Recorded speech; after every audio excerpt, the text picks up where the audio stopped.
पिछले वीडियो में हमने द्रोण पुत्र अश्वत्थामा को दिए गए दंड की कथा के बारे में चर्चा की। उस वीडियो की लिंक नीचे डिस्क्रिप्शन बॉक्स में दी गई है। इस वीडियो में हम परीक्षित की रक्षा की कथा के बारे में चर्चा करेंगे। अश्वत्थामा ने कौरव वंश की हार का बदला लेने के लिए पांडवों के वंश को समाप्त करने का निश्चय किया। अश्वत्थामा ने एक रात्रि में पांडवों के शिविर में घुसकर पांचों पांडवों को मारने का प्रयास किया, लेकिन अश्वत्थामा ने पांडवों की जगह उनके 5 पुत्रों को मार डाला। जब अर्जुन ने अश्वत्थामा के ब्रह्मास्त्र को एक दूसरे ब्रह्मास्त्र से विफल करके अश्वत्थामा को दंड देके उसे अपमानित करके छोड़ दिया, तो अश्वत्थामा ने पांडवों के वंश को समूल नष्ट करने के उद्देश्य से उत्तरा के गर्भ पर ब्रह्मास्त्र का निशाना साधा, जिसे पांडवों के वंश को समाप्त किया जा सके। उस समय उत्तरा अभिमन्यु की विधवा पत्नी थी, जो गर्भवती थी, और उसके गर्भ में अभिमन्यु का पुत्र पल रहा था। यह वही शिशु था जो आगे चलकर परीक्षित के रूप में प्रसिद्ध हुआ। अश्वत्थामा के इस क्रूर कदम से पांडव वंश को समाप्त करने का खतरा उत्पन्न हो गया था, क्योंकि अभिमन्यु के बाद यही एकमात्र वंशज बचा था। जब उत्तरा ने देखा कि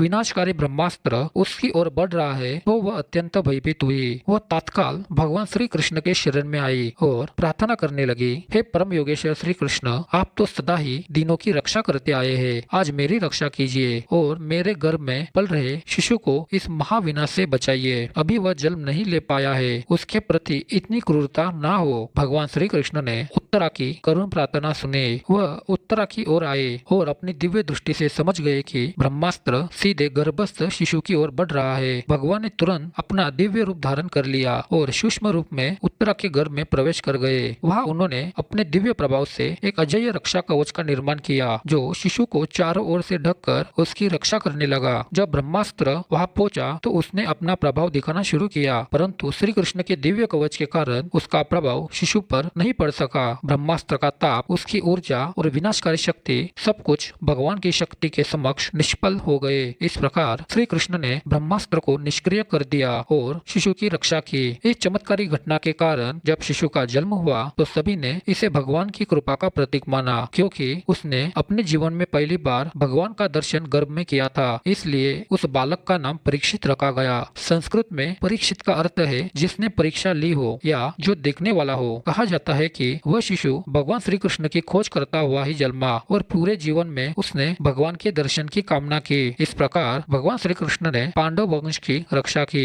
और परीक्षित को जीवन दान दिया, जिससे वह आगे चलकर एक आदर्श राजा बने और पांडवों की परंपरा को आगे बढ़ाया। इस प्रकार हमने परीक्षित की रक्षा की कथा के बारे में चर्चा की। ऐसी और अधिक जानकारी पाने के लिए हमारे चैनल को जरूर सब्सक्राइब करें। धन्यवाद।